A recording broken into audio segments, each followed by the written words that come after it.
Our next panelist is Dr. Kwan Sutraporn Tantiniranath, Assistant Professor of the Department of Western Languages in Budapest University. Hello, everyone. I'm Kwan Sutraporn Tantiniranath. I completed my PhD at the MIE in 2017, and I'm now based in Thailand at the Faculty of Humanities and Social Sciences, Budapest University in Thailand. Today, I'm going to talk about something that has stayed with me throughout my career, in my different stages of my career, that is uncertainty. When we talk about research, we usually think about spark as something energizing, something that's clear, something exciting, right? But I have come to realize that the spark is not always clear, and sometimes it's uncertain from the very beginning. During my PhD, I remember feeling genuinely excited about my research. Where should I position myself as a researcher to the rest of my academic life, right? Who I would like to become and how I want people to know about me. I presented at conferences and got my first paper published for the first time. And these experiences made me feel that perhaps I had something worth contributing. And yet, even then, uncertainty was present. Literature felt expansive. The more I read, the more I realized how much I didn't know. And I think this happens to everyone. And I would always hear colleagues talking about how much they had read. I listened to scholars who seemed very creative, very fluent in their research and their research presentation. And quietly, I couldn't help comparing myself with them. I began to wonder if I read enough. Do I deserve it? Do I really belong in the academia? The spark was there, but was sorted out. And later, I was part of a collaborative project with my dear colleagues, Fitri and Elisa. We presented enthusiastically, but when it came to turning it into a full publication, the process stretched over years, and life moved on. Literature evolved, and every time we returned to the manuscript, we had to reread again and again, and we had to update references because our previous ones were outdated already. We had to reposition our arguments. And there were times when I genuinely wondered whether it would be easier to just let it go and start anew. At that stage, uncertainty was no longer about our ability, but about our commitment in research. Should I keep committing to this spark? Or is it still alive? Or am I holding on to something that has already faded? But anyway, our baby was born eventually, thanks to our dear friends, Fitri and Elisa. I began to realize that perhaps brilliance is not what sustains research. Sometimes it's simply the willingness to stay. Now the uncertainty has shifted again as my research has become more rooted in the humanities. I'm focusing on the English language and it's used in terms of intercultural aspects. I sometimes find myself navigating different tension.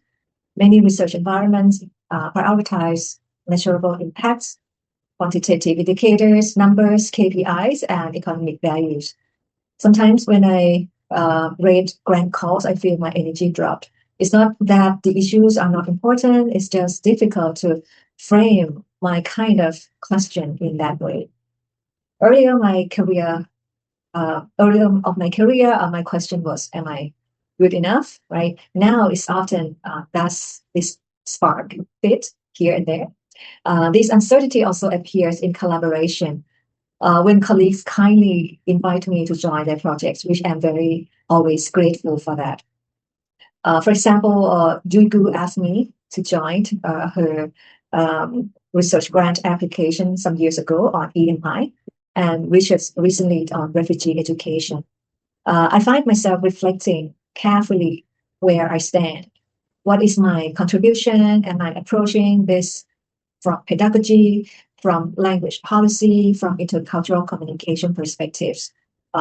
Where should I position myself in the project? The spark's still there, but it feels more complex. What I have come to realize is that the spark changes shape across a career. At first, it feels like discovery, then it becomes endurance. Later, it becomes negotiation between my own intellectual curiosity and institutional expectation, between authenticity and adaptation. Perhaps navigating research is not about finding a perfectly stable spark. Maybe it's about accepting that uncertainty is part of the process and choosing to stay engaged, even you are not entirely sure where you should stand. Thank you very much once again for having me, and good luck with your research. Thank you very much, Kwan, for sharing your journey with such openness. I can really sense how deeply these uncertainties have shaped your research path. From navigating the early self doubt of the PhD years to holding on to long term projects as contexts and situations shift, to negotiating the institutional pressures that don't always align with the heart of the work that we do. Thank you very much for sharing your story. To continue our conversation, I'd like to invite Dr. Siti Fitri, lecturer in the Faculty of Education at the University of Jember. Okay, thank you very much, Nahi, and hello everyone. It's really nice to be here, and thank you for having me. I'm from Indonesia, and I'm an alumna of SEED. So me and Juan, we started in 2012, which was about 14 years ago. Oh my God. That's a long time ago. So when Nahi asked me about the experience, my experiences of doing the research during my doctoral study, so I have got to revisit my research diary, okay, which I still have. So, okay, I remember there are lots of complexities, uncertainties, changes, and everything is happening. So, actually, my topic, my research topic for my study came within amidst the change in policy change in my country. So at first I was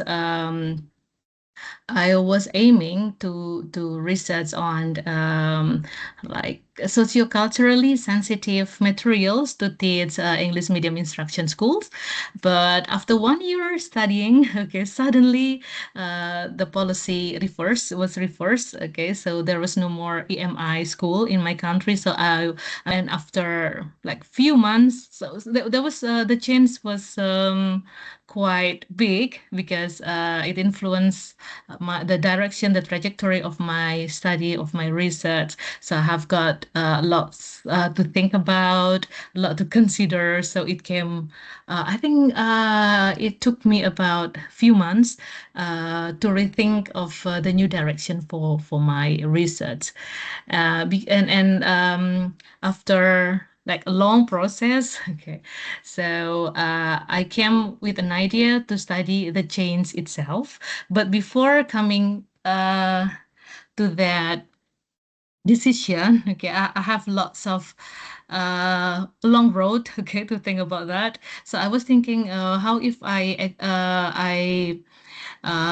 research on the perception of the teachers on EMI. What about the experiences, or maybe about how they feel about the change and everything else. Okay, so what I finally research on was their narrative, their experiences of the change and reversal, okay, like along the way, and I did it narratively. I did narrative inquiry.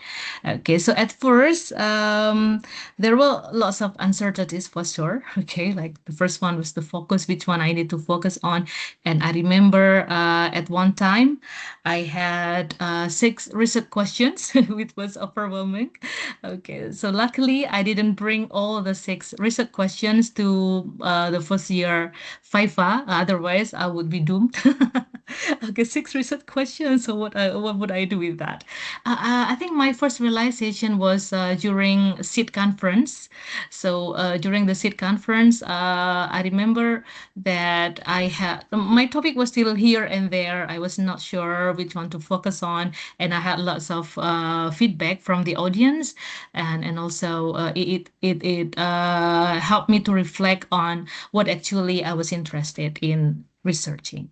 That's yeah, I have decided on the topic, and then about methodology. Okay, I was interested in narrative inquiry. I remember when I was maybe on the second year, I we established narrativist at SIT. Okay, we used to have seminars, workshop, like regular ones, for all those who were interested in narrative inquiry. But I was not quite sure about which type of narrative I wanted to do, what kind of data, how to do it. So there are lots of confusion at that time. So actually that's what brought us together in narrative with at seed. So lots of people, lots of confused people, lots of people who wants to learn, and lots of mentors who want to guide us through through the storm.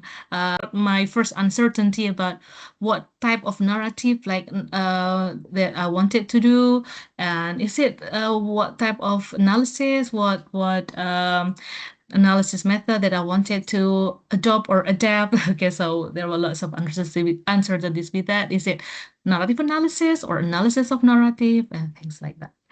Okay, but with lots of deliberation with the help of supervisors. And I remember every 2 weeks we would have like presentations, like we take turn, okay, to present our work, and that becomes like a way, a method for us to actually to we get feedback, but most of the time reflect on our decisions, like okay, so um, at this point of time, I want to do this, and I get this feedback, and maybe I will change my method, or I will stay with the method. I actually there are lots of uncertainties as well with data collection. I did lots of experiments okay, with data collection methods. I did it on at that time. There was no fancy things like this. There was no Zoom. There was no Google Meet. We only had a Yahoo Messenger. I remember I used Yahoo Messenger at that time. And in my country, the internet, we have internet called Speedy, but believe me, it was so slowly. Okay, so yeah, we had the speedy internet, and I remember my participants like going in and out. Okay, so it was like not very convenient. So I decided on using Skype, the telephone. So I talked to them on the telephone, so I could record them. At that time, there was no WhatsApp, there was no Telegram, and there was none of this very helpful tool, uh, particularly for researching from a distant place. Finally, I got my data, but still I got some confusion as well, some uncertainty about how to restore uh, my narrative. Okay, but I remember during my FIFA, my final FIFA, my examiner asked me, "Why did you restore your narrative?" My answer was, "Oh, it was out of curiosity because I was curious." Okay, and my curiosity, like, it took me about 1 year, maybe more or less, yeah, or maybe 6 months, yeah, to decide on how I would do the restoring process, and what is the end result of the restoring process. So the next uncertainty was about how to theorize my data, how to link my data to the theory. So there are lots of theories out there, and then how to link that with theories of change, and how to link that with like the journey of change and the stages of change and things like that. After the fourth year FIFA that I came to the idea that helped me through my doctoral study. Okay, and finally, yeah, I passed and get the doctoral degree. Yeah. Okay, so that's the lots of uncertainties. And finally, I try to appreciate myself a little bit. Okay, yeah, you have collected your data, you have done your analysis, so you are almost there. So you have got your draft almost ready. So yeah, I appreciated myself, and also the community support. I think community support plays a big part in this. The supervisors and everybody else there who will help me through and like reaching the end of the tunnel. Okay, like and gaining the degree towards the end. Thank you, Fitri, for sharing your experience navigating these different uncertainties, from feeling overwhelmed when mapping your research focus to negotiating your conceptual and methodological positioning. Like Kong, you also mentioned the importance of having this community of people who can support your research journey, and how important it is to work with these uncertainties, not in isolation but with others. Thank you very much for sharing. The third part of our episode 8 for this podcast shares the story of Dr. Nasril Nasrin Ramli. Don't forget to tune in, and thank you for listening.